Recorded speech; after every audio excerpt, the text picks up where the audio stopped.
The following was a live study session recorded and shared to help anyone who is studying for the Salesforce Admin certification. This was just 1 out of 10 recorded sessions, so make sure to check out the playlist, which I will link in the description. The structure of these videos follow the modules and lessons from my Salesforce Admin course, which I often reference in these study sessions.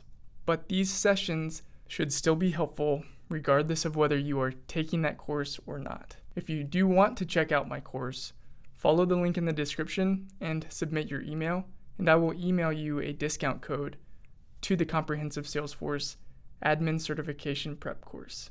Anyone who enrolls gains access to the Salesforce Help Club Discord as well, where myself and others can chat directly with you about your exam prep. This session is about objects, fields, and relationships. This is Module 4 in my course. All right, this week we are going to review Module 4. I'll go ahead and pull up my screen here so you guys can see my slide. And we'll talk through objects, fields, and relationships in Salesforce. So this was probably, I think it was the biggest module yet. I assume that maybe a few of you didn't get all of the way through, which is okay. You can catch up later if you need to, but we'll still go ahead and talk through all of this. Before we jump in though, did anyone find any of these topics difficult to understand? Were there any that you'd want to focus on today? I will say personally, I think the master detail piece was a lot. I think I was probably a little bit more clarification on that piece. Okay. But I think everything else was pretty straightforward. But it was a lot to consume. It was. Yeah. But good though. Yep. I was just about to say the same about master detail relationships. Okay. The rest was straightforward, but this one I'd have to watch 2 times just to be able to follow up after. Okay. Yeah, we'll hang out on that for a second and review that. Anything else before we begin? If not, we will jump over here. So, again, we talked about objects, we talked about fields, relationships. I added this 4th section here, roll-up summary fields. So I know you guys haven't touched that yet, but it is there in the module now. And I thought we should go ahead and sneak this one in before we get to the next module, because I think it fits better in this section. So I'll give you a kind of a preview of that. And then when you get time, watch that last lesson on roll-up summary fields. So objects, surely probably by now, maybe before this course, you've heard of standard objects and custom objects. So maybe Gary, if you would give us just a quick definition of what the difference between those two are.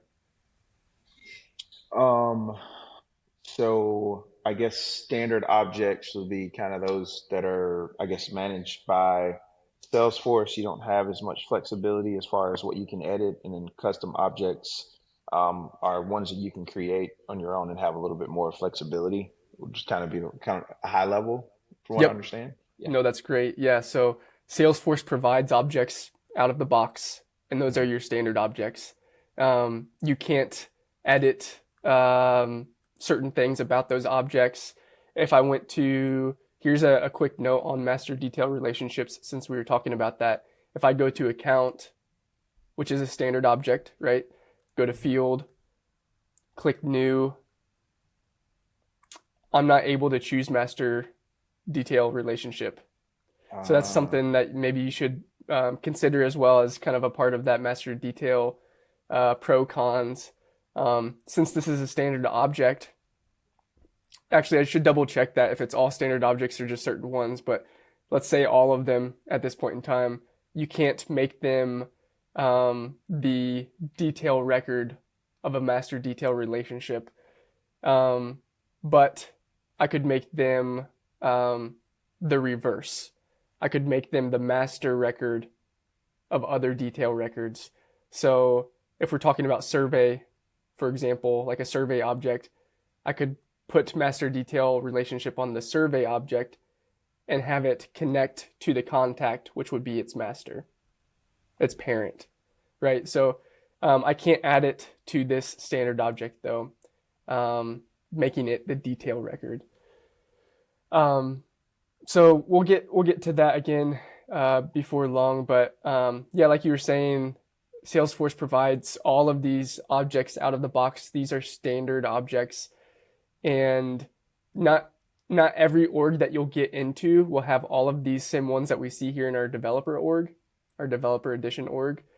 This has a larger list because it's giving you kind of an example of different cloud licenses and features that in most cases you'd have to turn on and kind of see these different objects. So the standard objects you will see depend upon the licenses that you have purchased and the features that you've enabled within Salesforce as you're setting it up. So there are some objects that will show up in this object manager after you've activated some sort of functionality, which enables those objects.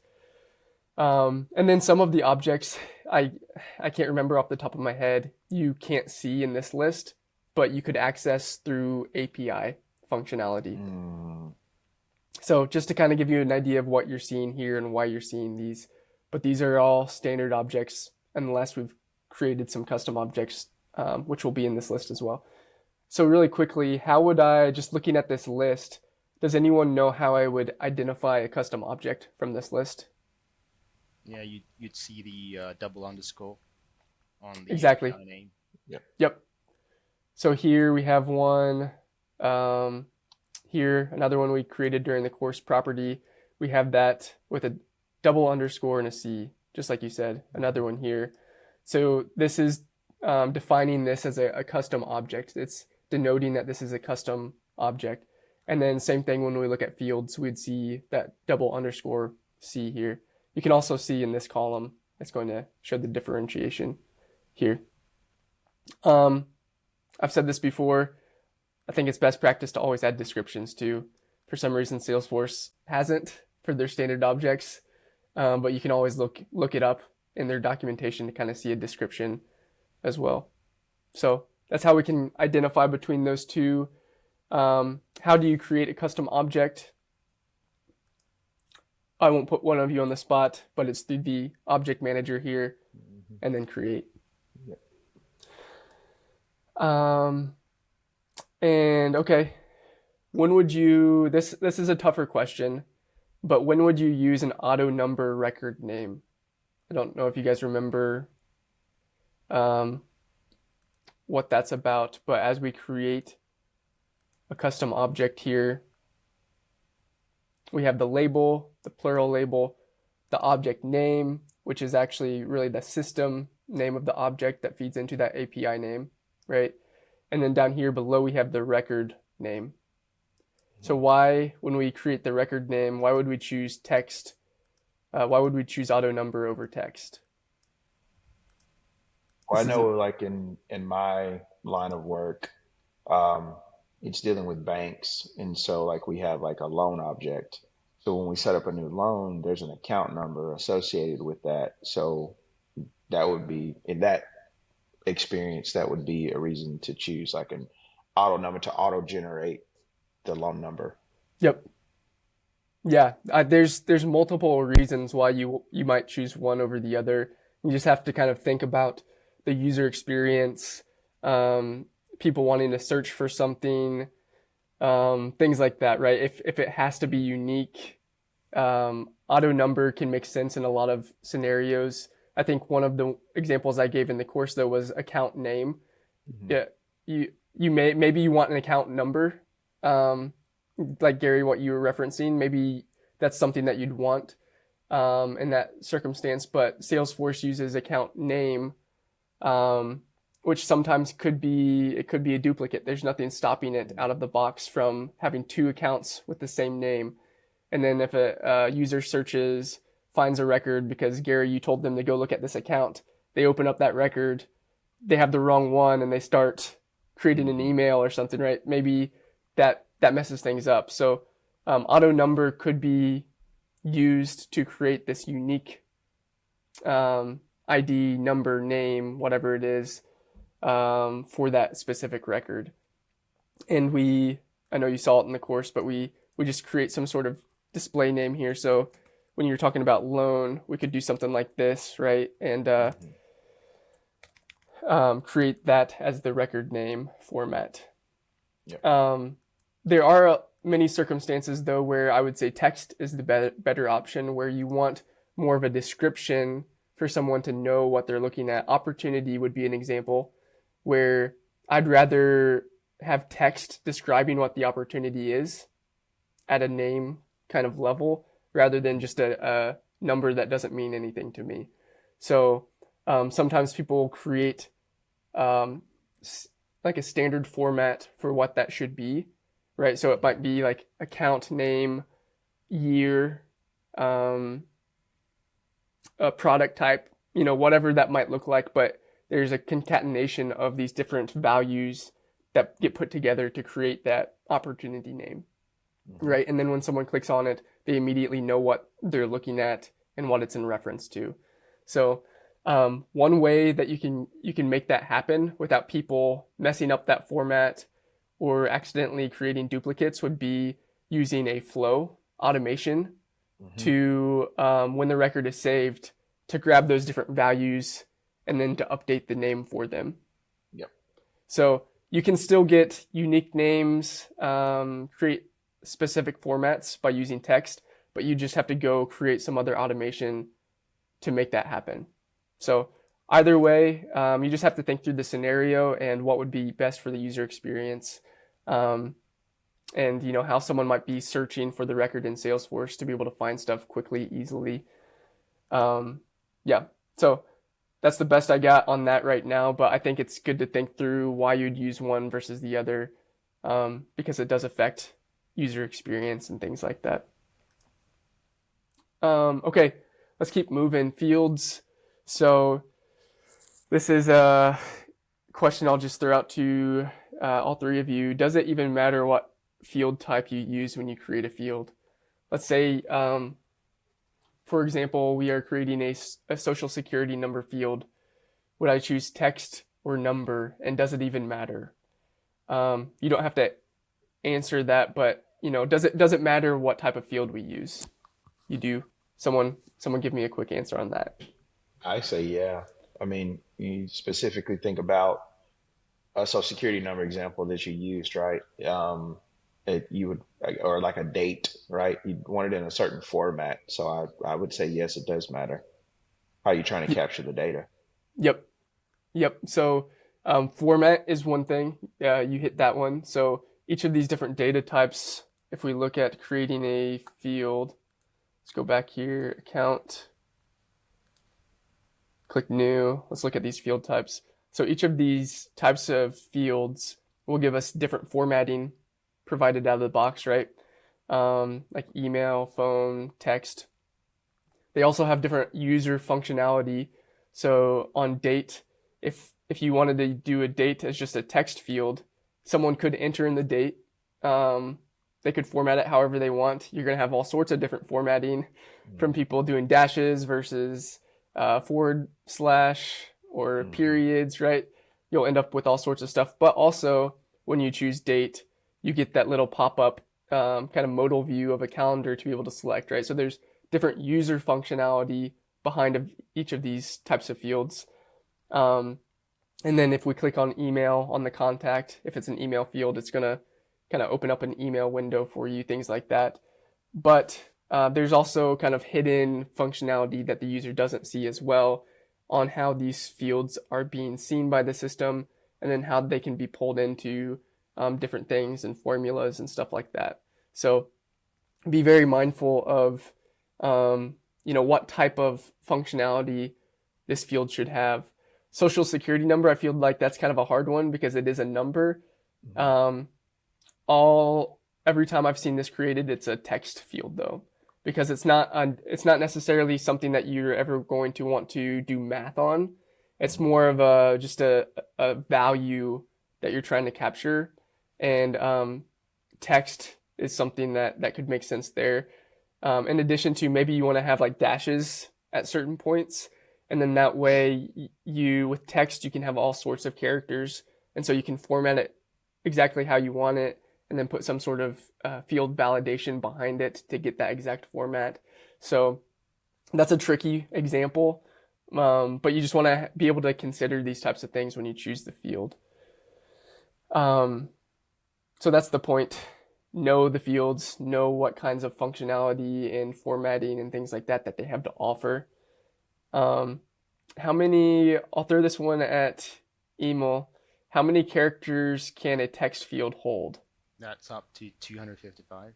Exactly. That's impressive. Good job. Yeah, so standard text field 255, and then there are other options, other text options as well, right? So text area, long, and rich. Text area long, you can have multiple lines showing in the user view, and then it has a lot more characters that character limit here. And then rich would allow you to do things like bolding text, adding it, underlines, bullet points, things like that. I will say that sort of field becomes harder to deal with when it comes to things like formulas or reports, list views, those sorts of things. So that's another consideration when you're choosing between these text types. Yeah, it will look good on the user interface and people will be able to make notes and stuff. But if it's something that you want to be able to manipulate and report on in certain ways, maybe then you start to consider, okay, I can break this one field down into multiple data points so that I can use those data points in a more dynamic way. So things you have to consider as you're thinking about what kind of text you want here. Text area has the same limit, but you can have those separate lines, which you can't on text. So that's an example of, or an explanation between the differences of those fields. Let's go to Francis. Hopefully you can get this one. It's okay if you don't. What is a global pick list value set? Yes, across the entire platform, yeah. So one way that I would explain that would be if you have multiple pick lists on different objects across the platform, and you want that pick list to have the same value set across all of those pick lists, then you would use the global pick list value set. So we didn't show how to create that in the course. So let me go ahead and look at that. So we would create a value set first to be able to make that available. So let's go to value, pick list value sets, and setup. I'm just searching for it there in that search bar. Find that, and then I can click new here. And then let's say company division. And then I could do power washing, gutter cleaning, right? So I have these different values, and then when I click save, now I can use that value set when I go to create a pick list field. So if I go to new and pick list, then global pick list value set will be one of those options. And now I can select that global set that I just created. And now if I have this pick list, if I created a pick list field on account and opportunity and survey and project, all of these different objects, I want to keep the values consistent. But now if something needs updated, I only update that one value set in that global kind of setting. So that's the reason that you'd use that. It's very helpful if you have that, application need. Has anyone been aware of those global pick list sets before in your line of work? I was aware of it. I've just never used it, but I've seen it before. I just never had a need to use it. All right, we will go back to Gary on this one. Which field type can you use field dependency with? I think you teed that up for me. I think it's pick list. Pick list. Yep. So with a caveat, so pick Mhm. list would be the dependent field.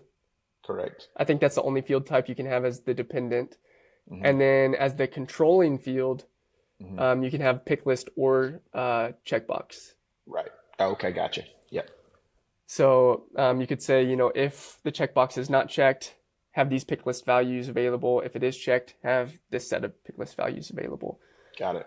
So those are the different types there. And then I didn't talk about multi-select pick lists on purpose because I would advise you to never use them. So hopefully your org does not have any, but we can see here that a multi-select pick list is an option, and it functions in setup similar to the way that a pick list would, right? So I can choose company division here and create this field, but then the user would be able to select multiple values and move them over into the selected side of that pick list. So instead of just one value on a normal pick list, it will have multiple values selected in that pick list. That seems nice. Seems like it would be good functionality, but the problem is reporting on those values, using formulas on those values gets very tricky, if not impossible. So it works in a way, reporting would work in a way that you wouldn't expect it to, and it's not helpful. So if you have a scenario like this and you have no reporting needs, which I don't know why you'd have a field if you're not going to potentially report on it. But anyways, there may be some cases where you use it, and that's fine. But a different situation or a way to use it where maybe it's more helpful for reporting or formulas would be, okay, maybe we have these 5 values that we want them to be able to select multiple of. Maybe I just make all 5 of those values checkboxes instead, right? Now they can select or not select each of those checkboxes. Yeah, it's more fields. I probably wouldn't do it if it's like 20 fields that you need. But if it's, 5 or less, I'd consider that as an option instead of a multi-select pick list. Or I would create it as a separate object with a relationship instead. So I have those 5 values. Maybe I make that field an object instead of a field. And then I make records for each of those values. And then those are a related list on that record. And you could have, 3 related records of those different types of values associated with that record instead of the field with those values. That's a little more advanced. You don't really have to remember that. I'm just giving you kind of an idea of a workaround, but I don't advise multi-select pick lists. And most people in the ecosystem would agree with that. Okay, let's talk about relationships. Hopefully, when I talked about this, it made sense about kind of drawing this model out. Maybe you saw the schema builder. Do you guys remember that, where you see all of those different visuals of the different objects and the lines going between, and you can't really understand what's happening because it's just crazy. I like to draw that out in kind of a more simplified view when I'm creating a custom object, and I create objects that object might be related to or might affect in some way, just to kind of visualize and make sure everything maps out correctly and I'm thinking through the solution properly. So that's just a recommendation. You could use tools like Lucidchart, tools like that where you can draw out entities and lines and add text and kind of just visualize what that looks like. That could be a tool you use. I'm old school, but I can do it both ways. But just, the point is, think about that. Think about how it fits in. Think about the nature of the relationship.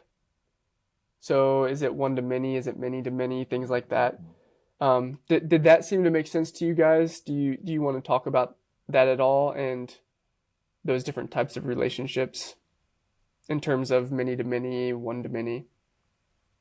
Yeah, I think the example you used of like a contact, right? I think is a great example of one that can be associated, one to many, Mm-hmm. especially again, just kind of in my line of work, or even an account. Yeah. Yeah, so I got it from that perspective. Okay. Good. Yeah, I think, and this is why I think drawing it out helps because you can kind of denote which side of the one to many it is in the relationship, and then that helps you to think about which object to create that lookup field on, Hmm. because that can be something that is tricky when you're just kind of keeping it in your mind and trying to think about it. Seeing it is helpful. So with an account, we would want one account to be able to have many properties related to it. So we kind of move with the flow of what we're thinking in our mind, right? One account can have many opportunities or properties, but one property should only represent or be managed by one account. And so having those lines and kind of seeing the nature of that relationship is helpful. And then you think about, okay, so which object should I be able to just select that one record on? And I can see, okay, on property, I only want to be able to select one on. So I'd create that lookup relationship on property. Hopefully that makes sense. It took me, a little while to kind of grasp that in my database classes in college, but that's the way I like to think about it. I think it's helpful to kind of understand that visually. So now we'll talk about what you guys wanted to focus on, which is lookup versus master detail. So I would say the safest play is to use lookup by default. Okay, so that's the one that you just want to assume that's just the one we're going to use, and then consider whether or not master detail could fit. So go with lookup, but consider if master detail could be a fit. That's how I'd think through it. And then when we look at those bullet points again for master detail, these are the things that you should be, oh yeah, I'm on account. Let's go to property.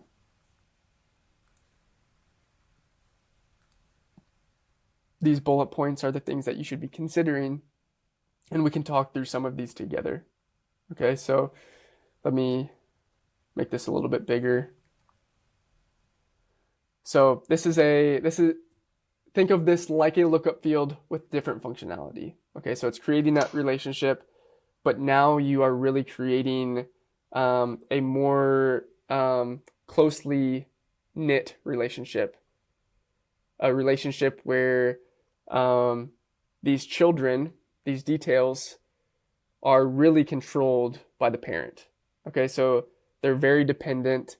The children really obey their parents, right? So it's this closer relationship that exists, and the relationship is always required.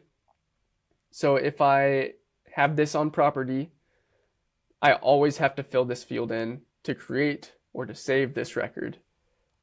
You can even make it so that once it's created with that value, you can never change it. It's always that value. It always has that record relationship with that specific record. The ownership and sharing of the detail record are determined by the master record. So what this means is if I create, do I have any on this object? I forget. No. Let's say though that, let's go to survey instead. So on survey, we created a master detail with contact. Okay. And this means that as we look at those bullet points again, if someone has access to the contact, if they have, as a user, let's say this guy named Bob, he's a user in our system. If Bob can see the contact record in Salesforce, then he's going to be able to see those survey records in Salesforce. Mm. Okay, so we can't change the survey accessibility like we can other objects because it's a detail record and a master detail. It is by default locked into the same visibility as the parent record has. Okay, so if this is sensitive information and everyone has access to every contact, then I probably wouldn't want to use this type of relationship. Okay. When a user deletes the master record, all detail records are deleted. Just another consideration. If you always want to keep all surveys, but sometimes people are going to be deleting contacts in Salesforce, well, then this wouldn't work, right? You would want a normal lookup relationship because you want all survey records to be able to survive no matter what happens to the contact record. Right. You create a roll-up summary field. You can create roll-up summary fields on the master record to summarize detail records. This is the one lesson I added to the end of this module, which you haven't seen yet, but this is a good transition. So a roll-up summary field isn't available here because the survey is the detail relationship, is the detail in this relationship, right? The parent is the contact. So on contact now,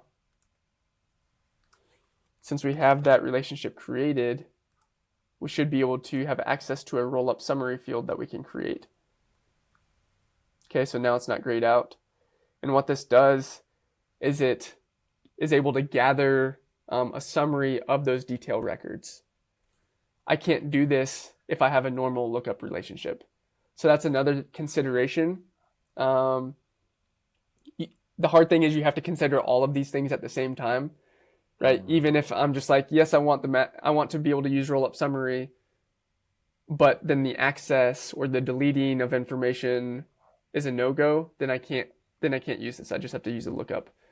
But if all of these things apply, then it's a good fit. Okay.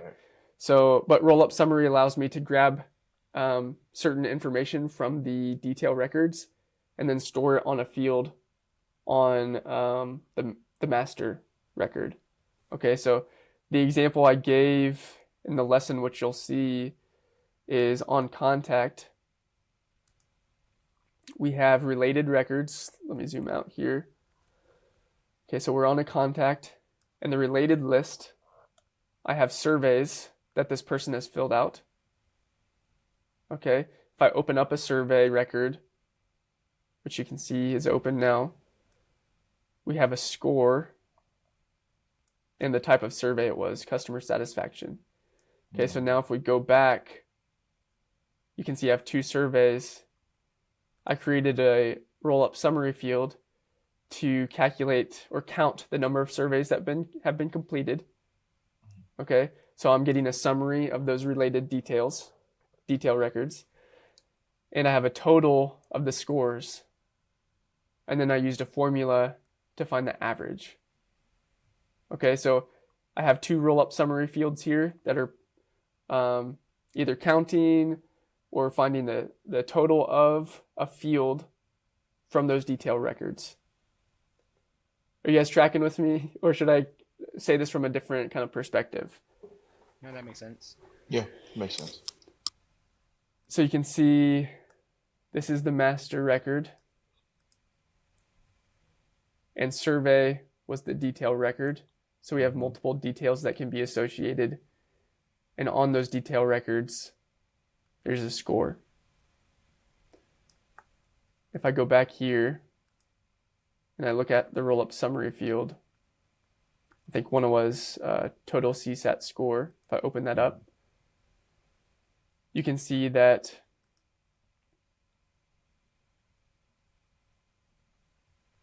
I'm getting the sum of the score if the survey was a CSAT survey. Okay, so I'm adding up those scores from the detail, and then on the other one, the number of surveys completed, I did count, And I don't have to choose this because it's just counting records, not fields. So I'm counting the detail records where it's a CSAT survey. Okay. The other two types for roll-up summary are minimum or maximum. So I could find the high survey score, or I could find the lowest survey score. So we can do count, sum, minimum, or maximum. So for these three, obviously it's got to be a number or a percentage or currency to be able to do sum, min, or max. And then count isn't dependent upon a field. It's just counting the number of detail records. Okay, so this is a more advanced field, so it's okay if you feel like you don't totally understand, but just know kind of at a high level that it's pulling information from multiple detail records. Got it. Okay.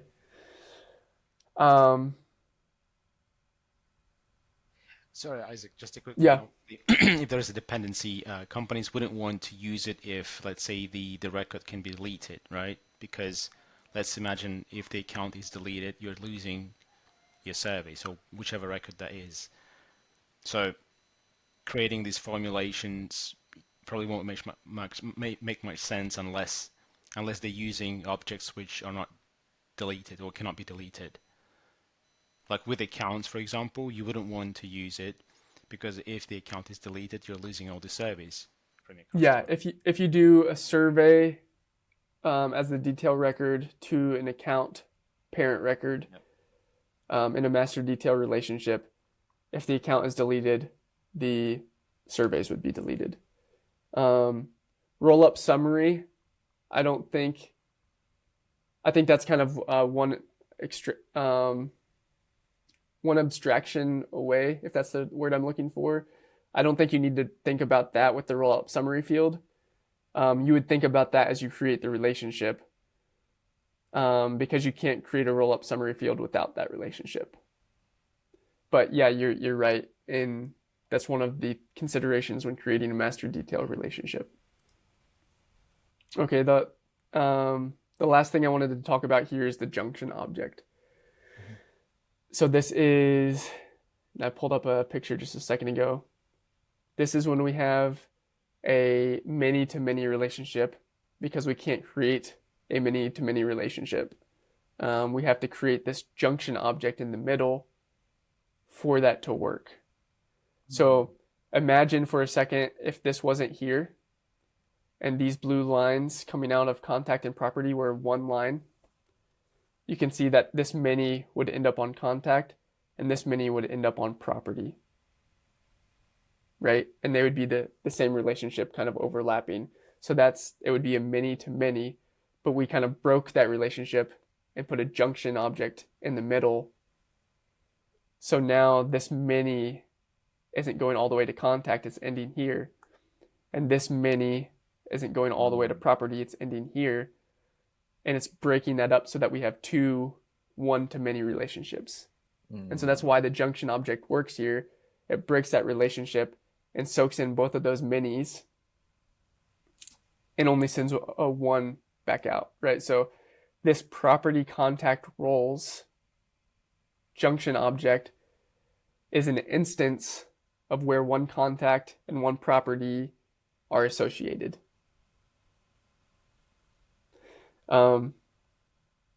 That's as simply as I can describe it, but hopefully that makes sense.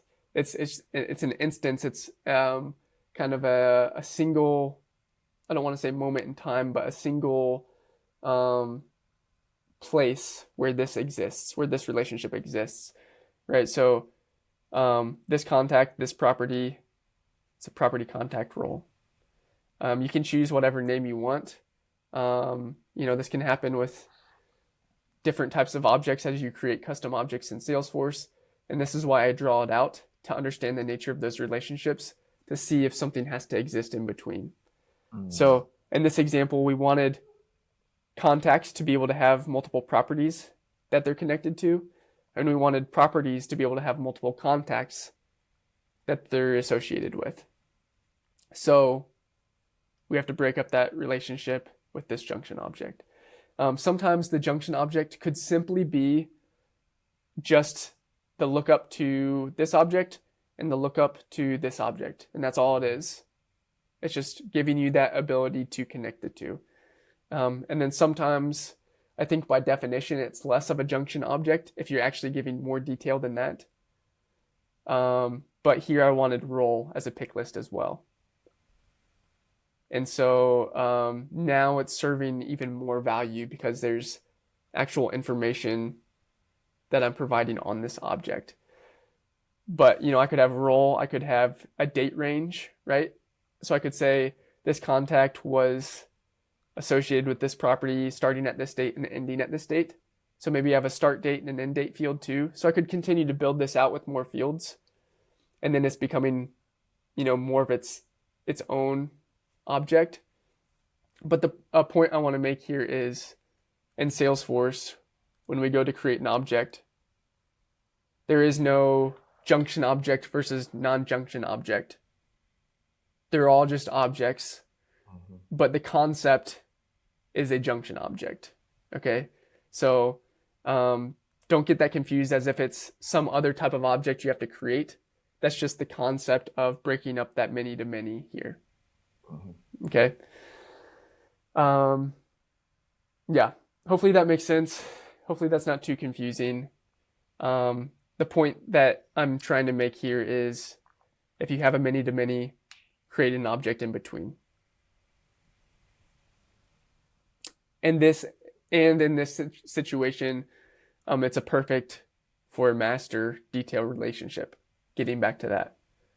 Okay, because since it's a junction object and we're just creating it to be able to make this relationship, it is truly dependent upon these two objects, right? It doesn't really exist without the other two. Okay, so that's why it's a prime example of if I have access to contact and property, this isn't really giving me much more information. It's just showing that relationship.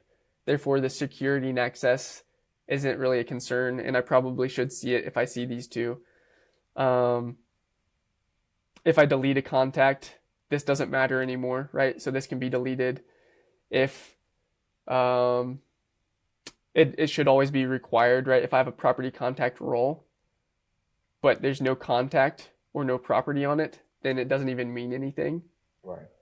Right. So this checks all of those boxes and is a prime candidate for that type of relationship.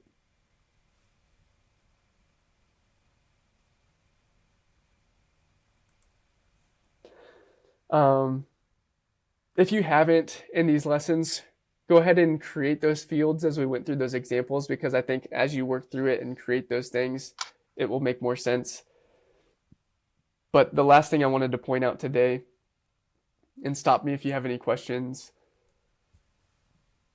was formulas, because we didn't spend much time on those, and they can do a lot in Salesforce.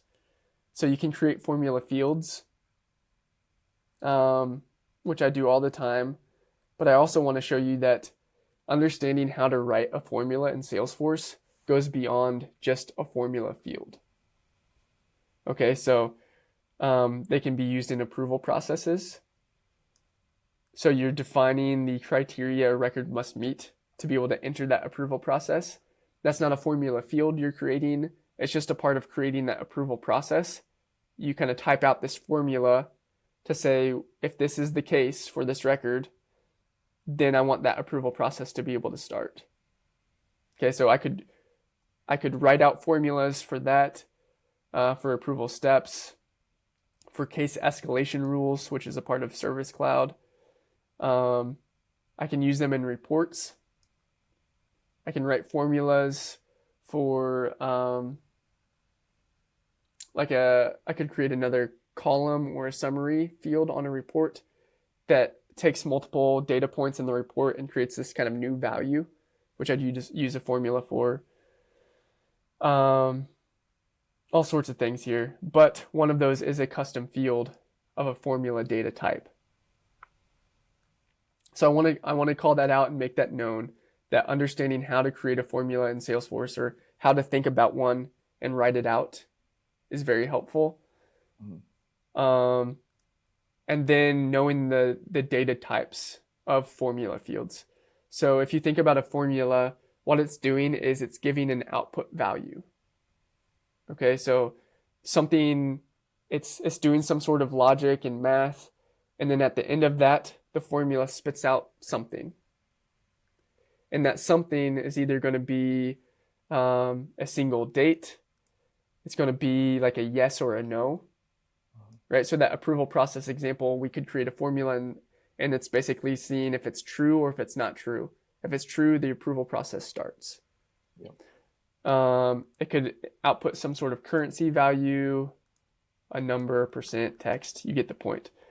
It's outputting something, and then there are different elements of a formula that you can pull in.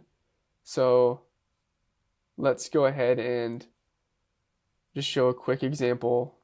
I'll try to make this under a few minutes here, and then we can be done for the day. But if I click next on the formula field, you see we have to choose the return type.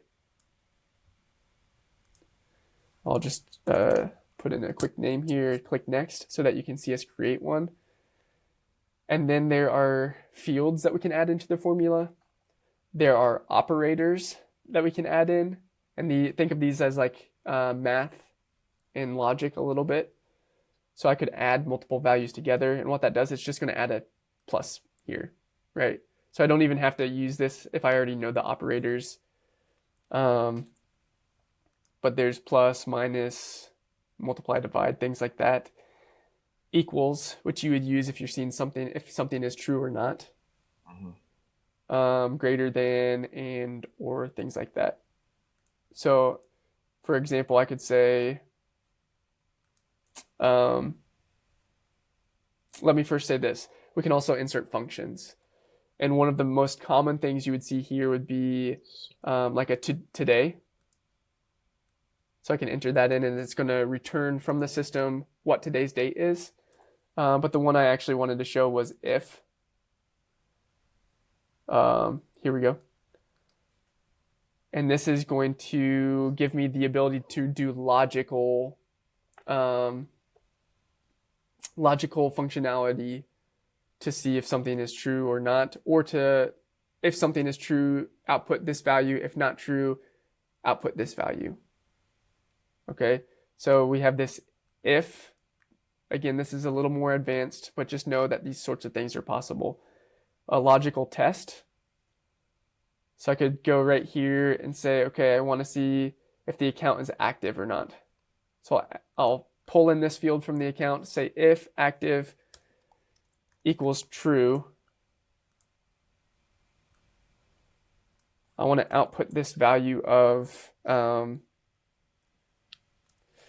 holla. And if it's not true, output this other value, right?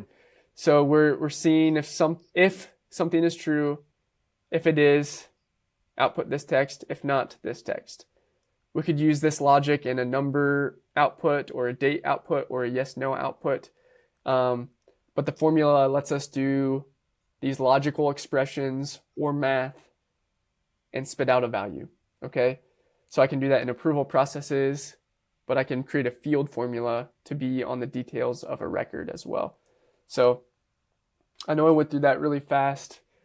If you guys want, we can look at more common use cases of formulas in the future. But there's good documentation on this. You could type into Google common formulas in Salesforce and look at a few examples as well.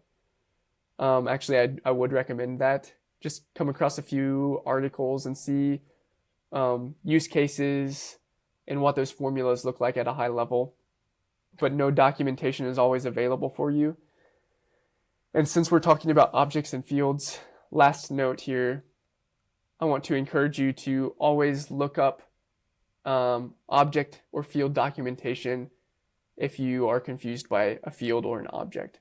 So for standard objects like account, I could type in to Google here, I could go account object reference Salesforce. Click on this first link here, and then I'll see all of these fields with their field names, what type of field it is, and a description of each, right? So I can learn more about these fields and what their purpose is, and find that sort of information if I need to. You can see over here on the left side, there's actually all of these standard objects, so I could just kind of click through these if I wanted to. So another reminder, use Salesforce documentation. It's good, it's helpful if you're ever stuck.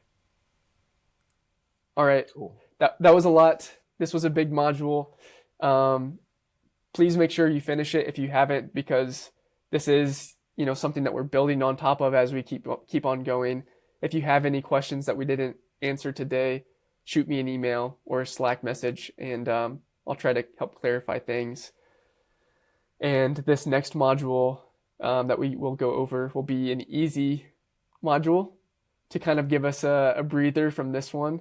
But we'll talk about layouts and lightning pages. So it's more of a visual user interface kind of, let's make things pretty type of lesson. Okay. Cool. Any last thoughts before we go? Enjoying it so far, man. Good job. Good. Yeah, it's been great. Yep. Don't if things seem difficult, don't give up. It'll start to click the more we kind of see these things in examples and things like that as we build on top. So keep on going. You guys are doing great. I'll see you on our next session. All right. See you guys. Thanks, guys.